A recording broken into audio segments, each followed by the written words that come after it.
Have you ever asked yourself, what is a city? It seems that we have a general idea of what a city is, but what does that mean? And perhaps more to the point, what does that mean for Tokyo? Is Tokyo a city? Or is it something else? That's something we'll go into right now. So, what is a city? Well, the word city seems to be fairly well understood by anybody you would ask, although, what is really the definition of a city? Interestingly enough, there is not actually a single internationally agreed upon definition of what constitutes a city. Even international organizations such as the United Nations cite that there is no singular definition of a city. Despite this, there are, however, some common types of definitions for a city. Conveniently, the UN uses the city of Toronto, close to where I am, as an example here. Generally speaking, the administrative boundary is the legal definition of the city. This is on the books, so to speak, of how large the city is by land size, where the city ends, what other municipalities it borders, and so forth. However, this definition is also problematic, as sometimes cities can form regions sharing resources. Furthermore, there are also population requirements for a city to be considered, well, a city, which can vary based on the provinces here in Canada. So, for instance, in Ontario, this can be a population of 10,000, whereas in the neighboring province of Manitoba, it's considered to be at 7,500. The other definitions looked at from the UN are a little more arbitrary. The urban agglomeration counts the continuous urbanized area to be part of the city. Of course, there are other cities captured within this region, as well as the metropolitan area definition. The metropolitan area being defined as how interconnected the suburban cities outside of the administrative boundaries are to the city within the administrative boundary. So, what about Japan?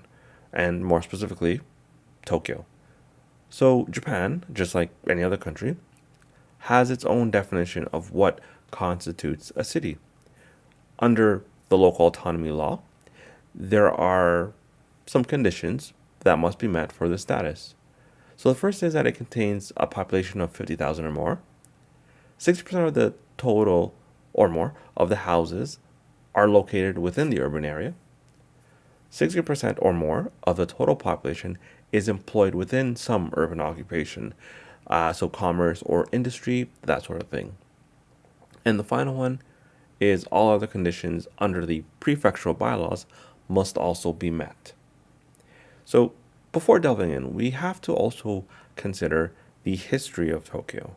So, what we refer to today as Tokyo was known as Edo. This region was previously a small fishing village inhabited by members of the Edo clan. In 1603, the Tokugawa shogunate was established in Edo. While Edo was considered the de facto capital of Japan, Kyoto remained as the official capital. In 1868, the Meiji Restoration period ended feudalism in Japan. The Meiji government was established and Edo was renamed Tokyo, which means East Capital, and that became a prefecture. Well, not surprisingly, the Pacific War had a major impact on Tokyo. The prefecture, Tokyo-fu, and the city itself, Tokyo-shi, were abolished for efficiency reasons, and they were merged, forming the metropolis of Tokyo in 1943. In 1947, the new constitution took effect in Japan, as well as the local autonomy law. Tokyo saw the election of the first governor, and this marked the beginning of the 23 special ward system that still exists today. So, what are these special wards? Well, in essence, they are a special type of municipality under the local autonomy law. The special wards remain autonomous from the Tokyo Metropolitan Government. However, the Tokyo Metropolitan Government does work alongside these wards to deliver services, such as firefighting and water services. Essentially, these wards could all be seen as independent cities, but they were not considered as such until the year 2000. In addition to the 23 special wards, there are also 26 cities, 5 towns, and 8 villages, which comprise the Tokyo metropolis. So, where does that leave us today? Well, Tokyo strictly speaking, as a city, no longer exists. Although, if you ask the average person living outside of Japan, and maybe even within Japan, you would probably get the answer that yes, Tokyo is very much a city. While legally Tokyo City ceased to exist in 1943, the 23 wards in particular are integrated in such a way that they almost disappear. The keyword here being almost. When you think about Japan, it's easy to describe a trip to Tokyo. But these conversations will almost inevitably bring into the discussion the special wards as well. So your friend John or Sally might say that they had a great time at Ueno Park when shopping in Shibuya, and then had a quiet stroll down the market in Asakusa. Perhaps the best way to think about all this is to consider Tokyo as one big city, and these areas as regions or neighborhoods.